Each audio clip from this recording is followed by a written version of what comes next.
I like the idea of catching crooks and locking up these guys, and I wanted to progress to catching bank robbers and rapists and murderers and really testing yourself in that sort of an environment.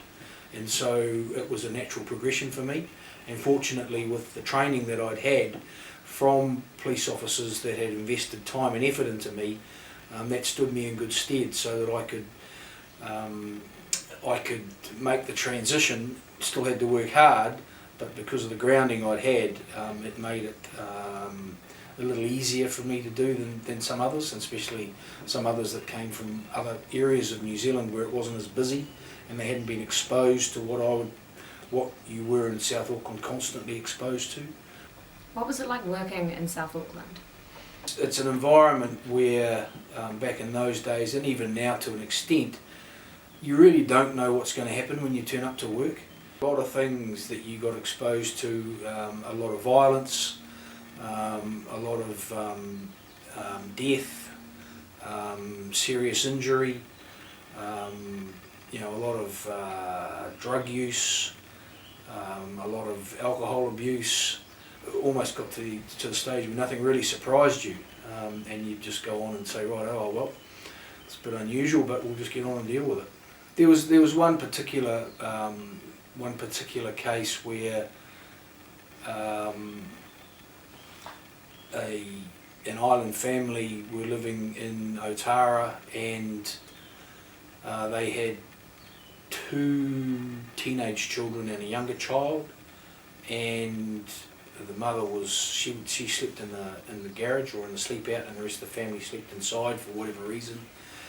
And the daughter woke up one morning and went out, and her father was dead in the driveway with a machete through his stomach, where he'd impaled himself on the machete. And then she went into the garage, and her father had killed the mother, basically slicing her and attacking her with a machete, and he'd inflicted in excess of 80 wounds where her hands had been cut off, and throat had been cut, and it was quite an horrific scene, and I'll never forget that was what greeted the 13 or 14-year-old daughter, and what she had to live with as a result of her father killing her mother and then killing himself. How did you deal with victims? I think policing's moved considerably in that area, and that victims' rights are very much to the forefront now, and they are treated with a lot more compassion and a lot more respect.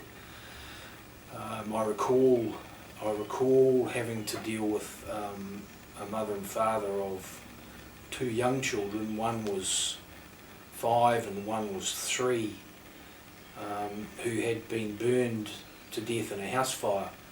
And when we finally got to the bodies, once we worked our way through the house, one of the children was shielding the other one from the intense heat, obviously. And then when you opened up her hand, there was a lighter, and so clearly the young one had started the fire, and her brother had tried to shield her from the flames. But what stuck with me was that Mum wanted to see the children, and there was no way I was going to let her see the children, even though they were her children. And I managed to get around that by saying, you need to remember them how they were and not how they are now. And the husband got it from what I was saying, that wasn't going to be pretty, and it wasn't pretty.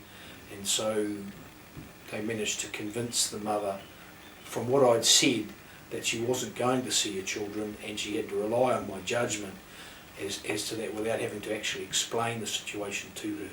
And if you've got a compassionate bone in your body, you think about people, and being a father myself, you sort of think, well, how would I react? And you try and put yourself in their position, and then that makes it quite simple as to how you would best deal with it yourself, and that gives you a bit of a litmus test as to how you might approach people that are in that same position, albeit you'll never know what they're going through unless you're in that position yourself. But that's not a bad way of, and generally was the way how I tried to make those decisions and hopefully make the right decisions. Would you feel responsible? One that springs to mind was a woman that we dragged out of the Waikato River who was bound and gagged and had been thrown, as it turned out, been thrown into the river alive and had drowned, obviously after she was thrown in, and she had been in the river for about a week, and we dragged her out and took her to the mortuary, and I was at the post-mortem with the pathologist, and it took about 5 or 6 hours just to take off the bindings that she was bound by and preserve the knots, which are quite an important piece of forensic evidence. And the smell that was associated with having been in the mortuary with that corpse and that lady for up to 8 or 9 hours during that post-mortem lingered with me, and I made a conscious decision to myself that I was going to catch the man that had done this. And just for that woman's dignity and for the dignity of her family, and eventually after a lengthy investigation, I caught him. How did you cope with some of the things that you saw? Oh, look, you back then you didn't have the counselling and everything that police officers have available to them today, and it was just a matter of dealing with it, and you just get told to harden up and get on with it. But I was pretty lucky in that I could generally, you could switch off and leave work at work, and you'd go home and home was home, and you could divide the two. Did you see other cops that you worked with struggle to stay sane? Oh look, everyone had their demons and their battles, and some didn't win those battles, because at the end of the day, police officers are human. And it's human nature, and everyone deals with things differently.